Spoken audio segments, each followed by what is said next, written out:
Good evening, and welcome back to tonight's GamedayU basketball show. I'm your host, Audrey Goodson, and I'm joined here by Kissbert Ball, Saul Meyer, and Colton Sully. We're excited to be back after a week off, and tonight we are going to predict just how far the Sooners could go in the big dance, hear about who could be taking home some of the most prestigious hardware in college basketball, and discussing who will win each Power 5 conference. But before we move on, let's take a look back at the Sooners' 69-65 loss against Texas. After struggling on defense throughout the entire game, the Sooners fell short yet again last Thursday, marking their fourth straight loss. This loss drops OU down to the 7th seed in the Big 12 standings and to 25 in the AP rankings. Many of the Sooners' struggles came in the first half, but a better second half performance just wasn't enough to get the dub. And one Sooner that contributed to a better second half for Oklahoma was Keir Quaithe. After sitting on the bench for the entire first half, Quaithe sparked a major comeback when he entered the game in the second, putting the Sooners on an 8-0 run and giving them the lead. In just 12 minutes of playing time, he finished the game with 3 rebounds and 2 blocks. Even though the Sooners still fell short, should he be getting more playing time? Kemper? I think the obvious answer is yes. Earlier this season, I called Keir Quaithe the most underrated aspect of the Sooners basketball team. I did that for a reason, because he stretches the floor, he's a great shot blocker, and he makes other teams guard you differently. You can see the instant impact that he had on that game against Texas. You saw him get that big block the second he came in. The next time Texas came down the lane and they saw 52 standing there, they had second thoughts about it. No one was trying to go up and dunk on him or dominate OU in the paint anymore, because he adds that extra level of mentality that they have to consider when he's on the floor. And rebounding is such a crucial part of this team's success. OU was getting out rebounded the entire game against Texas until Keir Quaithe came in and he sparked a little more intensity on that side of the ball. So I think it's a no-brainer that he should be getting more playing time. I'd like to see him and Brady Manick start, running together a little bit. Just get some more size out there, because OU is going to get killed by some of these bigger teams if they don't get some size in there and get some boards. Yeah, I agree with you. I think that OU needs better big man presence down low, because right now Brady Manick is just not doing it. Their worst part of their game is the rebounding and post defense. And right now with Brady Manick as the center, they have none of that. So what they need to do is they need to do one of two things, which is either make Brady Manick a 6-man coming off the bench and have Keir Quaithe start at the 5 so we can get that immediate defense, or Keir Quaithe can come in at the 5 and move Brady Manick to the 4 and take one of the 3 guards that OU have out. And I think if the Sooners do that, then they'll kind of get over this hump and start winning some games more and make a deep run in the Big 12 tournament. I'm going to go with Saul here. I think if Brady Manick's going to continue to be inconsistent like he is and not show up, I think Quaithe just needs to be the starting center. And I want more Quaithe. I mean, whenever he plays more than 20 minutes a game, OU's 7-2. He provided a much-needed spark on defense, especially. We got out-rebounded by Texas because he didn't play in the whole first half. So give me more Keir Quaithe. I'm not 100% sure a full game of Keir Quaithe gets us over the hump of out-rebounding a team like Texas that has so many dominant big men, but it helps. It's a start. And like I said, that extra level of consideration that he forces other offenses to take when he's on the floor, it's a legitimate advantage for OU. It's something that they should be taking more advantage of. All right, well, after OU's 4th straight loss, there's been a lot of talk about if OU can still be a legitimate contender in the NCAA tournament. Will the Sooners get out of their rut in time for the big dance, and just how far can they go? I think it all depends on how you think about the word contender, what you define as a contender. This Oklahoma team is not capable of winning a national title. I don't think that's exactly a hot take to say, but I absolutely think that they're capable of making a deep tournament run. I know they're coming off the 4 straight losses, but there are 4 close losses. We're going to get into that a little bit more later, but I think their resume with all their top 10 wins and their consistency over the season, I think that is what's keeping. I think they'd be unranked right now if it weren't for those things. And I think the committee knows that this is a team that's capable of putting together good wins despite what they've shown over the last few weeks. They know what this team is capable of, and I think they're going to show that come tournament time. I got to disagree with you. I just don't think that OU is good enough to make a run like that. I have them making second-round exit.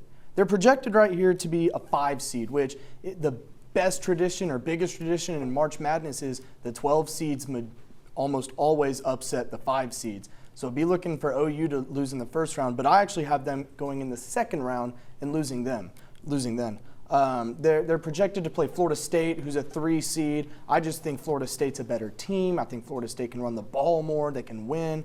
And right now, with the losing streak that they're on, they have no momentum.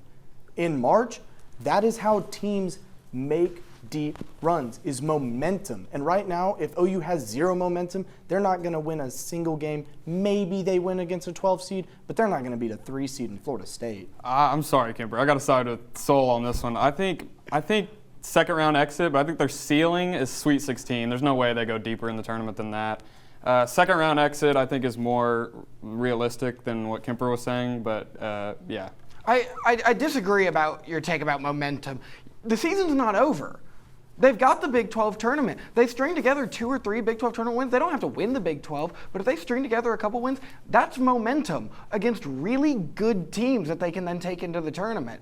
And you don't beat teams like Alabama and Kansas by accident. Those things don't happen just out of coincidence. This is a good team that is built for the tournament with senior leadership up and down the floor. I disagree. I think this team is very capable of making an Elite 8 run. I think they can't, and a big reason they can't is because they don't have a big man.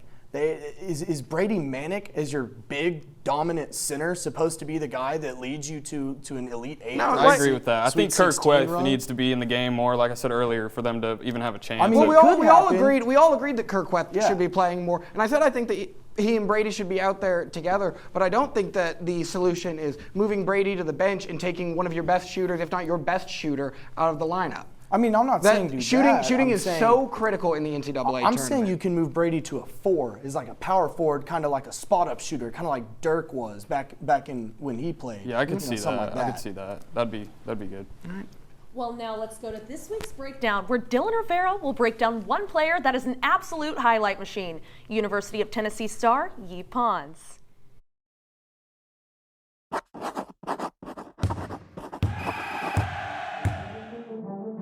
Born in Port-au-Prince, Haiti, and raised in Fivo, France, Tennessee star Yves Pons has helped lead the Vols to the 4 seed in the SEC. He's catching the eyes of NBA scouts, but he isn't putting up gaudy numbers. So what is it that makes Pons a great player? Where are his faults? Let's take a look at the forwards game and break down how he plays. Let's start with something you can't teach, his motor. Pons will sell out for any and all loose balls, diving at the dish ad for the loose ball here. This play he misses his short floater, follows his shot, and fights for the 50-50 ball. As a result, it pops up into the hands of his teammate, who goes on to draw the foul and go to the line. Pons is an incredibly smart defender and can guard truly any position on the court.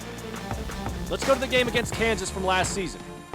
Pons recognizes Azubike is on his way to the rack and sets up for the charge.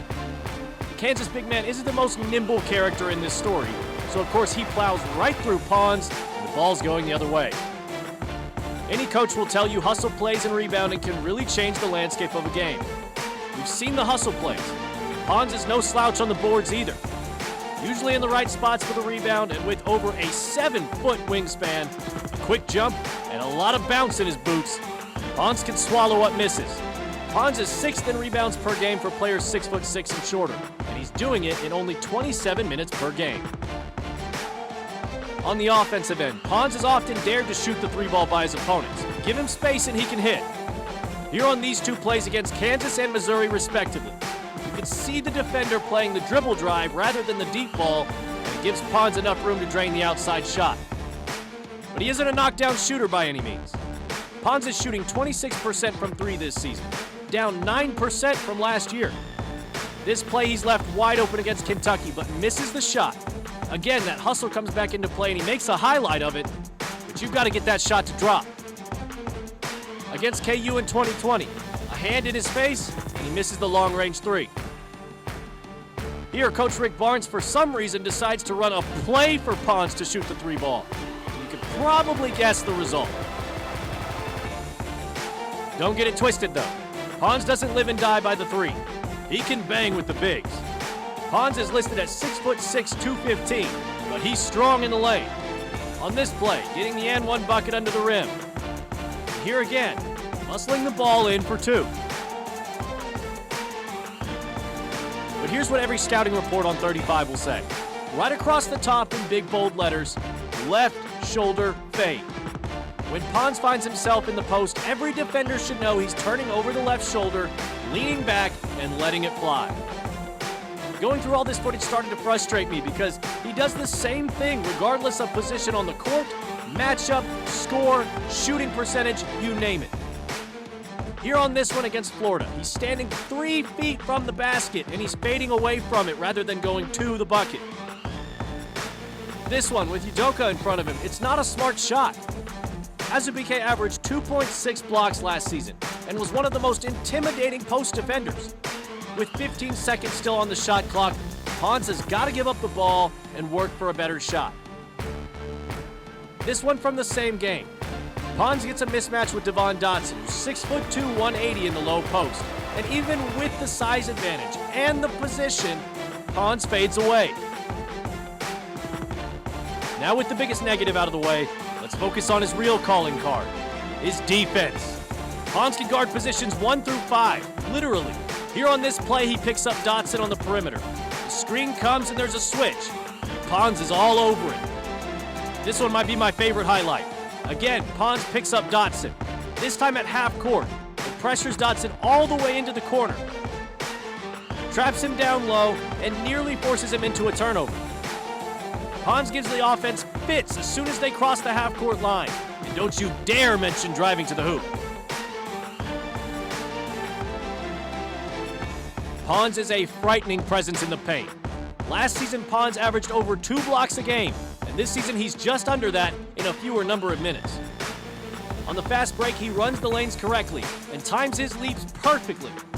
This play, Marcus Garrett attacks the rim and he baits Garrett into thinking he'll have an easy layup opportunity, then whacks it back at him. It's called for a goaltend as he's a split second late, but keeping up with Garrett on the attack isn't an easy task. Wrapping up his senior year, the Tennessee Volunteers are lining up for a tournament run.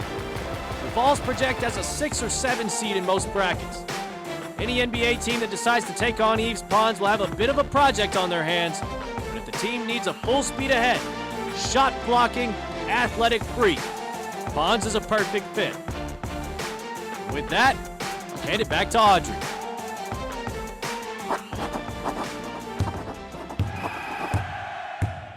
Well, thanks, Dylan. Coming up next on Game Day U, we're going to debate on whether or not OU's recent losses are something to panic about. Stick around.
Welcome back to Game Day U. OU has had some pretty extreme highs and lows this season, having many streaks of consecutive wins and losses.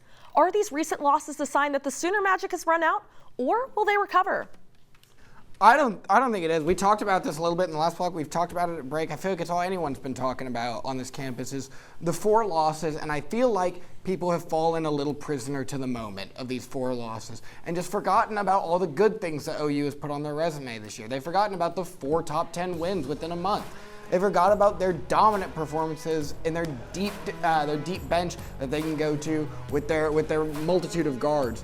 I think that 4 straight losses never looks good on a resume, but when you look at those losses, they look a lot better. They're a little easier to swallow when you look at them. When you realize they got beat by Oklahoma State twice, a team with the best player in the country, in my opinion, and is just all around a good team. Probably should have been ranked a little higher than they were all season. Texas, who we know is a good team. We know OU doesn't match up super well with them because of their size. And the most important thing is all these games, they have lost by 5 points or less. Like that doesn't signal red flag to me. That doesn't make me want to push the panic button and jump off the bandwagon like I feel like a lot of other people do. I think that this team is capable of a lot more than what they've shown the last 4 weeks, but they're a couple bounces of the ball away from us not talking about these 4 straight losses. The one that I think is inexcusable is the Kansas State loss. That's a game that the Sooners should have won, but the other 3, you can't win them all. I got to disagree with you. Again? Yeah, I'm sorry. I think those losses do mean something. I think it's really bad when you lose to the second worst team in your conference and rivalry games hurt. And OU lost 2 rivalry games in a row against OK State and then another one against Texas. I think that they should be in panic mode right now. And I think that they have no momentum right now, which is troubling from those losses, which means they can't. It's going to be tougher for them to win more games because they have no momentum. March Madness is a month of momentum. That's why some people have Oklahoma State making a Final Four run. Personally, I don't, but Oklahoma State has been hot lately. Momentum has been the reason that they are picked to have a Final Four run. They play Iowa State tomorrow, OU does, and I feel like they shouldn't take them lightly, or they might get upset. This losing streak has been really concerning for me watching as a Sooner fan, and I really think that they need to get it together. Obviously, anytime you lose 4 games, it's obviously a concern. And then at the end of the year doesn't help. Like you said, you brought up a good point about March Madness. It's all about momentum. Sooners certainly don't have any momentum right now, and that's very troublesome. I definitely have major concerns with this team. While Kemper says I don't think they're out of anything yet, but they certainly have regressed since January. Austin Reeves needs to take over games more. I think Brady Manick needs to play better. They've lost 4 straight, fell from 2nd all the way to 7th in the standings during the losing streak. It's not like these games have been blowouts, like Kemper said, but by any means, they've all been close, but the past month, things just haven't went OU's way at the end of games. I think they need to figure out how to get the ball to bounce their way at the end of these games, like they did in January. Like Kemper said, they've been close, but to win in the tournament, to win in the Big 12 tournament, you've got to find a way to finish at the end. I just don't agree that they have no momentum because of these losses. Because it's not like they've come out. We've talked it to death that these were close losses to pretty comparable teams, with the exception of the Kansas State loss, with the exception of the Cade State loss, which is not great. But Oklahoma State and Texas are teams that I think are around the level of Oklahoma. We all knew what a gauntlet the Big 12 was going to be this year. We knew how tough it was going to be to get through the Big 12.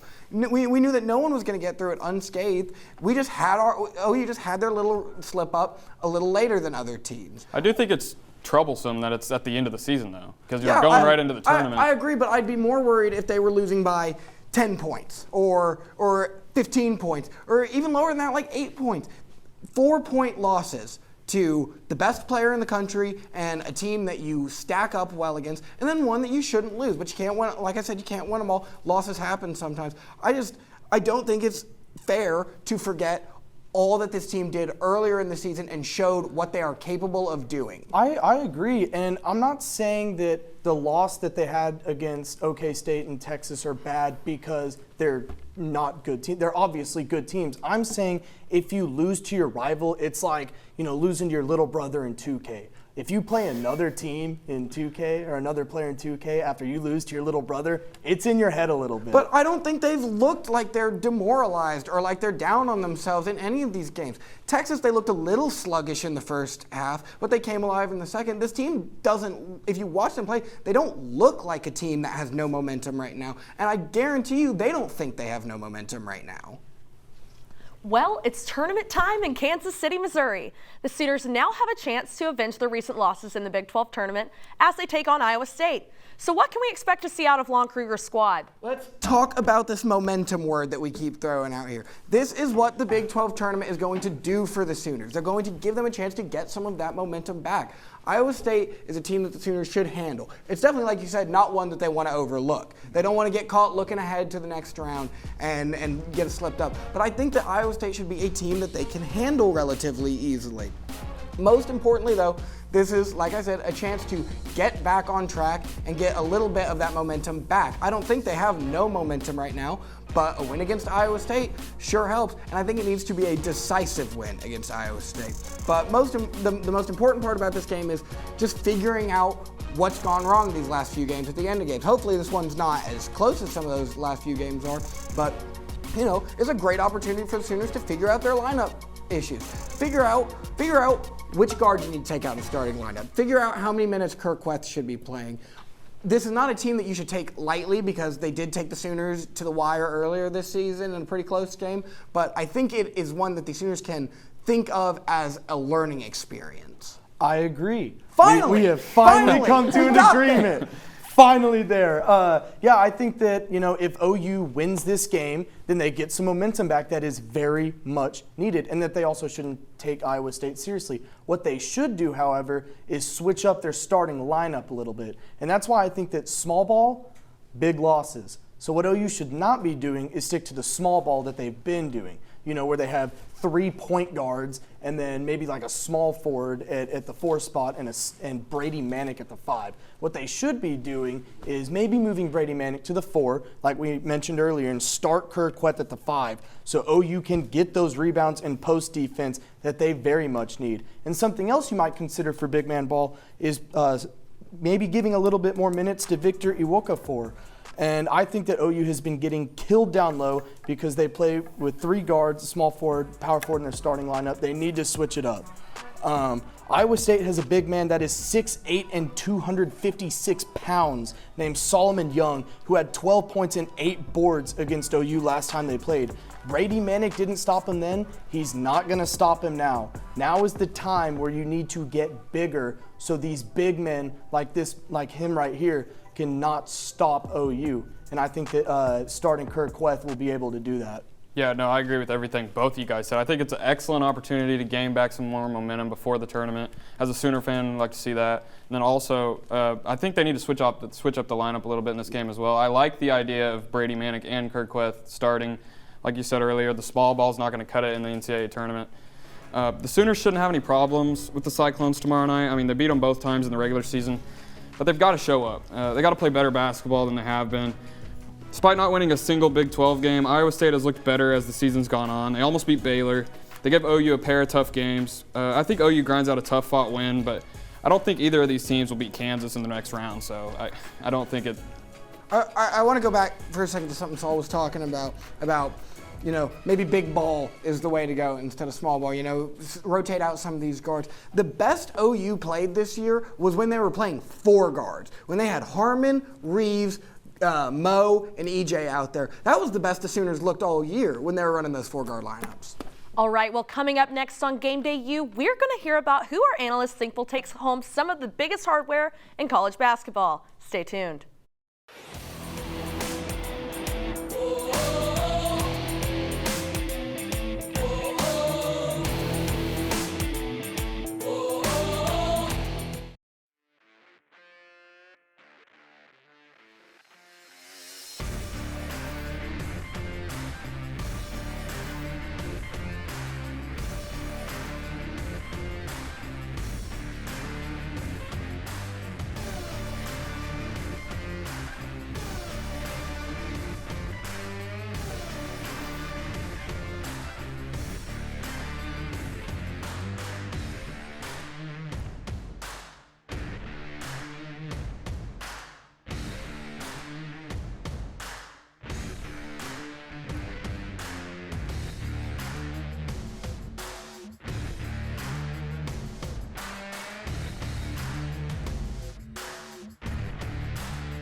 Welcome back to Game Day U. As we wrap up the end of the regular season, it's time to hand out some imaginary hardware. Let's jump right into it, starting with coaches. In a year filled with COVID-19 pauses and rescheduling, coaches have had to step up to more challenges than ever before. Which coach deserves to become the coach of the year in what could be the most bizarre year in college basketball ever? Well, I think when I think about Coach of the Year, whether being in any sport at any level, I think that the criteria should be who surprised you the most. It's not fair to give it to the coach of the team with the best players or someone that everyone predicted to be really good. And that's why I've got Chris Holtmann from Ohio State as my Coach of the Year. The Buckeyes were picked to finish pretty middle of the pack in the loaded Big Ten, one of maybe the best conference in basketball. And here they are, one of the best teams in the country, ranked in the top 5 for a good portion of the season, really just exceeding expectations with a legitimate shot to win the best conference in basketball and make a deep tournament run. And they've done it without a ton of star players, a lot of flashy stuff like a lot of the other teams have done. They slipped at one point. They fell to unranked at one point, and then they responded by winning 10 of their next 11 with 4 consecutive top 15 road wins. It's one of the most impressive things anyone did all season. They've battled adversity. They're kind of similar to OU, that they're on a little bit of a losing streak to end the season, but what he has done with that roster has been so impressive to me, and especially in that conference, I think Chris Holtmann deserves some recognition this year. I love that, and I love the recognition they have, But my Coach of the Year is Scott Drew out of Baylor. He has been legendary since he has been there. He got there in 2003, and before that, Baylor, in their almost 100-year at the time program, was ranked 3 weeks. They were only ranked for 3 weeks. Never in the top 10, never in the top 15. What happened? Enter Scott Drew. Since his start in 2003, Baylor has been ranked for 152 weeks and counting, with 63 of those in the top 10. He has turned a historically bad program to one of the most winning of the new millennium since 2000 has hit. And I've said earlier in the year, the only thing that could stop Baylor was COVID. Well, it did. They lost to Kansas and almost lost to Iowa State too when they didn't play for that 3-week period because of the snowstorms in Texas and all their players getting with a COVID scare. So I got Scott Drew. That's true. I love Kemper's pick, the Ohio State. I'm going to keep it in the Big Ten, but I'm going to go with my man, Juwan Howard. He's absolutely changed the culture in Ann Arbor. He should win Coach of the Year, and to me, it isn't even close. In year 2, he's won a conference title in the toughest conference in college basketball, and I think they could go on to win the whole thing. I know they just lost to Michigan State, but they blew them out like the game before, and they lost senior guard Eli Brooks to an ankle injury early in the first half. Juwan Howard's just changed the culture at Michigan. The guys love playing for him. It looks like they're going to be good for a long time as well. He's got the Wolverines atop the 2021 recruiting rankings. So, I'm just going with Juwan Howard. I think he's done a great job, and I think he's going to continue to do a great job while he's in Ann Arbor. All right, well, there's an old saying that defense wins championships. Which player has done just that and deserves to be named the Naismith Defensive Player of the Year? Okay, I'm going with a guy that we just talked from the team that you just talked about from Baylor, one of Baylor's 2 players nominated for Defensive Player of the Year, but I'm focusing mostly on Davion Mitchell. Mitchell has been one of the best defensive players since he got to Baylor as a transfer from Auburn, and there is a reason that his nickname is Off Night. It's because the other team's best player just seems to have an off night every time they play against them. That's because he is an on-ball pest. Comes up with steals, he comes up with blocks. He really is the anchor of this Baylor defense, especially on the perimeter. He limits opponents' 3-point shooting. He's got great athleticism to close out on shooters. And I know we're talking about defense, but a lot of times that defense turns into offense, which is where he's made big strides this year. But getting those steals, turning those into fast break opportunities like you saw in a lot of those highlights, those are instrumental reasons why Baylor is as good as they are right now, and I think he's absolutely the Defensive Player of the Year. I love that. I love the Baylor pick. We're starting to agree on stuff. We are starting to agree on these end end of the year awards. I'm going to go with Evan Mobley for my Defensive Player of the Year, the guy that, in a way, has kind of been second to Cade Cunningham in a lot of categories except defense. Look at this block. Oh, that is nasty. A lot of people have him going first in the draft. A lot of people have him going second. It's a toss-up between him and Cade. I personally have Cade. Same with Freshman of the Year in that opportunity. But Evan Mobley is 7 foot tall, weighs 210 pounds, and has a long wingspan. He's got the measurables of a great defender, and he can really get up there and get blocks like you just saw there. He's averaging 16 points and about 8.5 rebounds, but it's the defense what is most impressive about him, in my opinion. He's averaging about 3 blocks and a steal a game, absolutely dominant presence down low. When teams try to drive on him, he makes you pay with steals like that and blocks. No one can score on the paint when they try. They try driving, forget about it. Evan Mobley has been a dominant force down low, and that's why I think he really should get consideration for Defensive Player of the Year. I love both your guys' picks, but I'm going to go a little bit outside the box, maybe with somebody nobody's ever heard of. I'm going with the big guy from Western Kentucky and Charles Bassey. Ooh. Okay, Ooh. just take a look at some of these highlights when we see him, okay? He averages 3 blocks per game, and he's just an absolute monster on the defensive end. I mean, look at that block. Look at this next one right here. It's coming up. Ooh, nobody should even try and drive on this guy. To the nosebleeds. He's made the semifinalist, and I think it's not even close. I think he should win the award. He's just an absolute monster on defense, and I think he's going to emerge as an NBA prospect solely because of his defense. And I think whoever looks at him is getting a steal. I mean, this guy's just so fun to watch, and I couldn't pick against him. I always love giving awards to players that aren't at major universities, those mid-major universities. I love that, so I like your pick a lot. Well, I'm pretty sure there's an obvious candidate just up the road in Stillwater, but who do you all think will take home the Freshman of the Year award? I mean, this is going to be boring. There's only one answer here. It's Cade. It's Cade Cunningham. OU fans got a front row seat to why Cade Cunningham is going to be the number 1 pick in the draft this year when he put up 40 against them in their home building. Kid's unbelievable. Has everything you want from a point guard, especially at 6'8". Huge playmaking potential.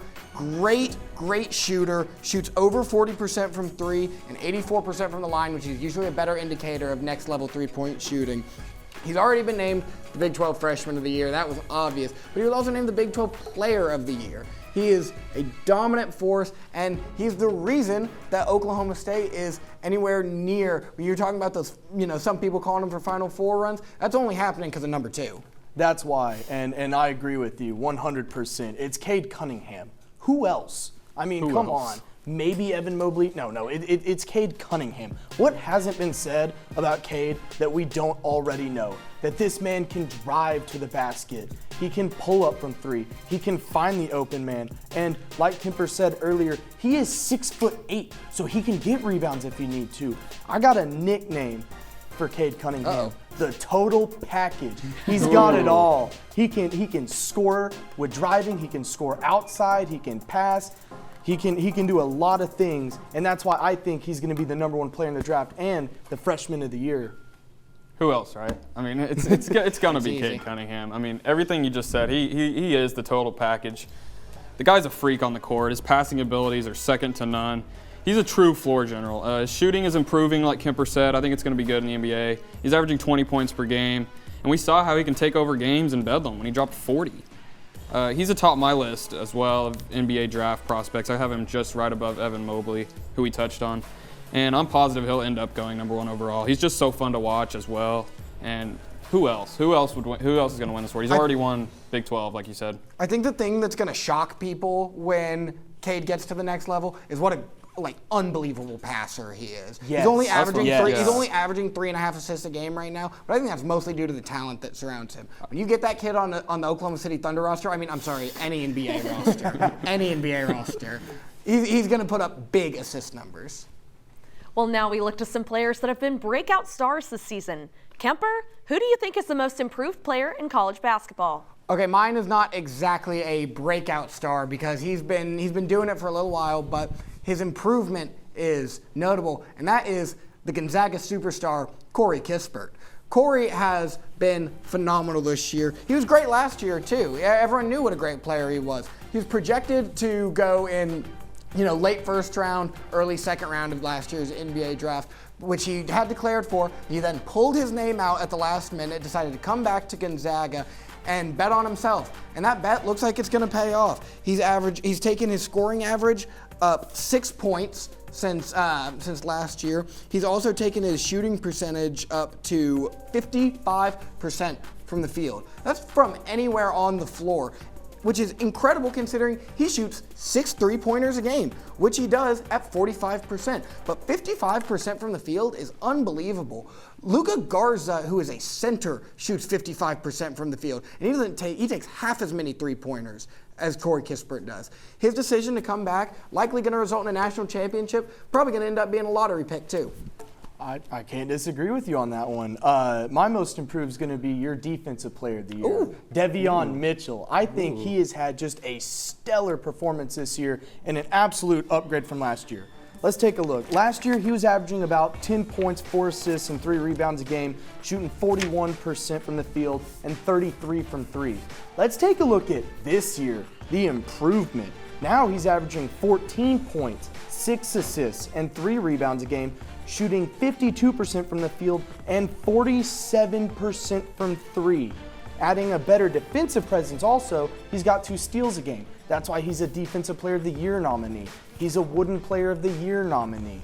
You know, he has improved to be one of the top players in the country this year from being, I don't want to say mediocre, but maybe borderline mediocre with some of those numbers. I think he has absolutely improved significantly, and that's why he has proved to be a top player this year. I'm going to go over to Columbus, where Kemper was earlier with his coach pick. I'm going with E.J. Liddell. I think he's the main reason why that Buckeyes team has been like they are. He's averaging just 6 points last season as a freshman. He's emerged as a star this season in his sophomore year. He's the best player on the 6th-ranked Buckeyes. He leads them in scoring, averaging 16 points per game. He also averages 6.5 rebounds and a block while shooting 50% from the field. And get this, he shot 19% from 3 last year. He's up to 36 this year. That's a huge improvement from 3. He was also named a Wooden Award candidate, and he's going to be huge for the Buckeyes if they're going to try to move up in this March Madness. And last but most certainly not least, the Wooden Award is given out annually to college basketball's best player. Is Luka Garza the obvious answer, or can anyone else possibly compete for the title?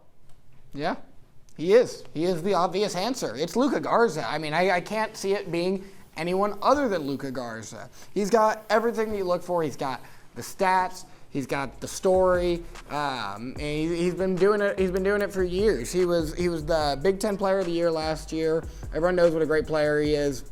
But I mean, he's just taking it up another notch this year. 24 points a game, 12 double-doubles, 55% from the field, like I said. And he doesn't shoot no threes. He shoots 2 to 3 threes a game. So he's got a little bit of ability to stretch the floor. But he's just got everything you look for when you're looking for a Wooden Player of the Year. Biggest thing, I think, he's a senior. They love giving this award to a senior. It doesn't really matter how good Cade Cunningham was. I think this was always going to be Luka Garza or Corey Kissbert. I think it's a race between those two, but Garza just edges Kissbert out. I'm with you on that one. I got the big man on campus is my Wooden Player of the Year. Literally, 6'11", 265 pounds, Luka Garza. He's averaging 24 points, 9 boards, 2 rebounds, with about 1.5 blocks and half a steal. And my biggest number, even though he only shoots about 2 or 3 a game, is that he shoots 43% from the three-point line as a center. That is just unreal how high that is. To put it in perspective, Devion Mitchell, like I mentioned earlier, he's shooting 47%, and that is still impressive. Being able to shoot 43% from 3 is very impressive, being a big man, and he's carrying Iowa. The Wooden Player is kind of like the MVP, and MVPs should be winners, and I think Luka Garza is a winner. This Iowa team is, they're a little bit better than mediocre, but I wouldn't say that they're a great team. Right now, they're number 5 in the country, and I think that is all because of Luka Garza. You're absolutely right. Who else, right? It's going to be Luka Garza. He gets it done night in and night out. He's not the best player in college basketball. I think that's Cade Cunningham, but like Kemper said, the Wooden Award, they love giving it to seniors. You could have argued that he could have won it last year. So I think that's another reason why they're going to give it to him. He's averaging 24 points, 9 rebounds, almost 2 blocks per game. He might not be the most talented player, like I said, in the nation, or a top NBA draft prospect, but he's got this award locked up. I mean, some people you could even argue, like I said, he could have won it last year. So they're giving it to Luka Garza. Well, coming up on Game Day U, our analysts will discuss who will come out atop the Power 5 conference tournaments. Stick around.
Welcome back to Game Day U. Before we discuss the fate of Oklahoma State's postseason, here's Dylan Rivera with the top 5 plays from last Monday to this Monday. But this week with so many last-second shots, you could really call it the top 5 buzzer beaters. Thanks, Audrey. Lots of last-second shots, and we start on the women's side. Louisville and NC State. Reina Perez fakes like she's going to dish the ball and clears up enough room for the game-winning jumper. 58-56. Give the Lady Wolfpack the lead. Crossover, stop, fake, pull up, cash. And just like that, NC State is the ACC champion. Syracuse send Florida State. Final seconds of the third quarter, and how about Emily Angsler from miles away? Yes, ma'am. The coach with the fun glasses turns into the ultimate hype man. Look at it again. The steal, the run out, and the half-court shot is good. Those points would prove to be crucial as Syracuse only squeaked out a 68-67 win. Next we head out west, Colorado State and Nevada. Get Grant Sherfield an umbrella because it's raining from downtown. Sidestep, and nothing but nylon. The bench is going nuts. One more time. Coach says I don't need a timeout. I've got an elite shot maker at point and I'll let him work. 85-82. Wolfpack take the win. Out in Cali, USC and UCLA. Taj Edey works his way into the corner and gets just enough room to launch it and drop it. Ooh boy, is that a sweet shot. UCLA with one last effort, but it doesn't go. The Trojans are gonna party tonight. Now to our top play, Memphis at Houston. 64-64. 1.7 left. Tremont Mark gets the ball around half court. One dribble and bucket. The teammates come mobbing. Look at this angle of it. Crazy shot, crazy game, crazy win, and crazy top 5 plays. Audrey, back to you in the studio.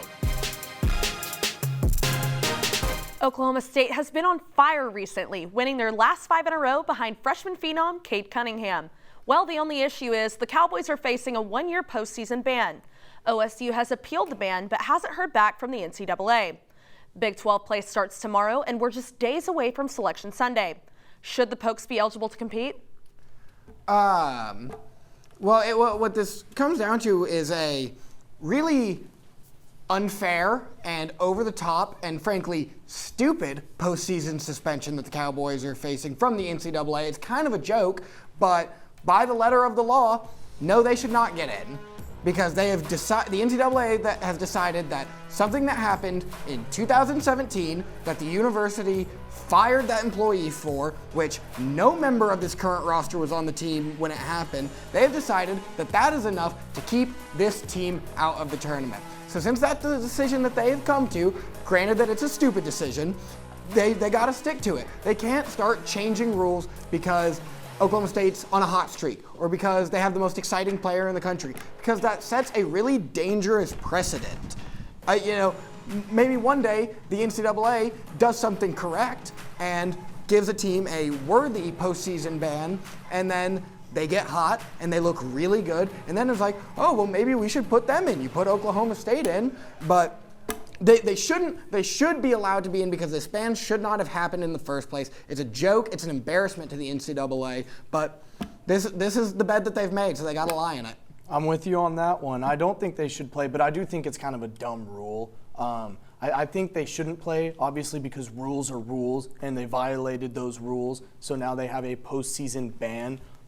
But the reason that they are playing or eligible to play is because they appealed it and haven't heard back from the NCAA yet. They got banned. They shouldn't be playing. The fact that they appealed it and didn't get a response, I leave people on red all the time. That doesn't mean I'm all for it. No, I think that that they shouldn't play for that rule, but I think that it's kind of a dumb rule. But the biggest thing for me is if they were to play, or if they weren't to play, it would be a waste of a college basketball year to have his only year that he's going to be playing, Cade Cunningham, not be in March Madness and not play for the Oklahoma State Cowboys. That would just be a waste of a college basketball year, and that's something I don't want to see. I agree with both of what you guys are saying. It's absolutely ridiculous, this postseason ban or whatever you want to call it. These players were not even there when it happened. This coach wasn't even there when it was happened. So I don't know why we should punish this team for that. But like you guys said, rules are rules. I do want to echo something that Sol said. I want to see Cade Cunningham in the NCAA tournament. Like, it's obvious. Like, as a fan, you want to see this guy play. So I'm hoping, I think they're going to be in the tournament. I hope they are. But it seems a little fishy that just because they haven't heard from the appeal means that they're in. I don't get it. I don't get it either. Yeah. But Well, moving on to another controversial topic in college basketball. Who is the most overrated team coming into Selection Sunday? Well, I'm going with a team that we touched on a little bit earlier. It's who Michael picked as his coach of the year. I'm going with the Michigan Wolverines. I think they're the most overrated team in college basketball. Now, I see a lot of eyes, I get a lot of hate when I say something like this, but we're talking about the most overrated, not who's the worst, and I just think they're overrated. I don't put them in that upper echelon of the best right now, up there with Baylor and Gonzaga, who I think are going to meet in the national title game. I don't see Michigan on that level, and that's what they've been hailed as for most of this season. Obviously, we all saw that beatdown that they took at the hands of Illinois a couple weeks ago. Just a brutal loss, and I think Illinois really showed that there's some flaws in their game. They cut off the three-point shooting, and they just dominated them in the paint, and I think that's going to be a big factor going into the tournament. I can see where you're coming from. My team that I have is the most overrated one is Missouri. The Missouri Tigers. There's just nothing exciting going on about this team. They are just extremely mediocre and an imposter of what some people believe to be a Sweet 16 team. They have hype because the SEC is down this year, and they've kind of been taking advantage of that and winning big games in the SEC, and they're also undefeated in their non-conference. But they also have losses against Ole Miss twice, Georgia, Auburn, Mississippi State, and Tennessee. Usually teams that are projected to be a 4 seed, like Missouri is, have 1 or 2 bad losses. This team has 6. That is just not a good look for a 4 seed. I would say I'm going to go with Virginia, who are still the national champs, by the way. Which Feels like a long time ago. Yeah, which is weird. But I would say Virginia, just because this group is obviously different than that group. UVA is not as good on defense as they usually are. We saw that in the Florida State game that they got destroyed in a couple weeks ago. Their defense was just playing bad in that game. They lost to NC State at home. They lost to Duke. They're a good basketball team, but I have some concerns, major concerns with their defense. And I could see them exiting March Madness early, maybe in the first or second round to some Cinderella team. Well, coming up next on Game Day U, we'll break down the Big 12 tournament. You don't want to miss it.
Dirty. Now welcome back to Game Day U. Now let's take a quick look at the Big 12 standings heading into the Big 12 tournament. At the 1 seed, no surprise, we have the Baylor Bears. And in second, we have the one team that has defeated the Bears all year, Kansas. At 3, we have Texas, 4, West Virginia, 5 is Oklahoma State, and at the 6th seed, we have Texas Tech. The Sooners have dropped down to the 7th seed, followed by 8th TCU, 9 K-State, and 10 Iowa State. And with that, Kemper, what are your predictions on how this tournament is going to play out? Specifically for the Sooners, I think people are going to be surprised. I've kind of hit on it all show, but I think OU's going to make a little bit of a run here. Iowa State shouldn't be too much of a problem. Next round, they'll get Kansas. They have 2 crucial players out now. I think that's going to be huge. But also, I just think Oklahoma can handle that Kansas team. Now, coming into that next game, I think they're going to play Texas Tech. Texas could be more likely, but I'm hoping it's Texas Tech because an old saying that it's very hard to beat a team 3 times in one season. Tech has taken OU has taken Tech to the wire twice this season. I think they're going to finally get over the hump, get to the Big 12 championship game where I think they fall to Baylor. Baylor's just too good, too strong, too solid on defense. But I've got Oklahoma going out in the championship game, getting some momentum back. Some of that momentum you guys love so much. Some of that sweet, precious momentum we've been needing. All right, so the bracket I have when we put it up here, let's look at the first round first. We have TCU and K-State. I got K-State winning that. Then we're looking at OU, Iowa State. I have OU winning that, but don't overlook Iowa State. Then we're going down to the quarters where it's West Virginia, OSU. I got OSU winning that. Or no, I don't. I have West Virginia winning that. I think that they can avenge the loss that they had earlier. And then moving back on, we got Baylor, K-State. I'm just going to refer to my notes here because it looks like there we go. We're back on the graphic. Baylor, the best team in the country. They're going to beat K-State. We got Kansas and Oklahoma. I think Kansas is going to win. No COVID, no problem. And ultimately, when this tournament is all said and done, I think the best team in the country and the best team in the conference is going to win, and that's Baylor. Yeah, just like you said, at the time we put this up, I had Kansas winning it all, but like Kemper said, 2 of their best players are out now. So in my championship, as you see it, there's Baylor and Kansas. I'm going with the Bears because obviously McCormick's out, their best player. Over there you got Oklahoma and Iowa State. It should be. Oklahoma's going to win that. Kansas could still probably beat Oklahoma even without those 2 players out, but it's going to be better for the Sooners. I got Oklahoma State and Baylor matching up. Baylor's going to win that. Yeah, Baylor's going to win the tournament. I think that's the logical choice. I think Baylor's the obvious pick. I worry about Oklahoma State making a big run. We've talked about how hot they've been, how hot Cade Cunningham's been. I think they could be the team to watch to make a big run. I know everyone's kind of saying that, but what do you guys think? What's a team that can make a kind of a surprise run in this? I'm going to disagree with you. I think Oklahoma State could be a dark horse. I mean, if they beat West Virginia and then Baylor's up next, they're tough, but we've seen Baylor struggle a little bit. Oklahoma State could be a dark horse. I mean, Cade Cunningham's the best player in the Big 12. My dark horse, Texas Tech. I think that Mac McClung, and in the month of March is when stars become superstars and superstars become legends. And I think Mac McClung right now is a superstar, and I think this is the month where Mac McClung becomes a legend. This is when the legend of Mac McClung gets born for Texas Tech, and I think it's with a deep run like this. My only disagreement there is that OU has actually guarded Mac McClung really, really well when they've played. So I think there's a chance they can hold him, get that win. Well, thank you for watching Game Day U live from Studio D at the University of Oklahoma. We'll be back here next time, same place. On behalf of Kemper Ball, Saul Meyer, Colton Sully, and everyone behind the scenes, I'm Audrey Goodson. Have a good night.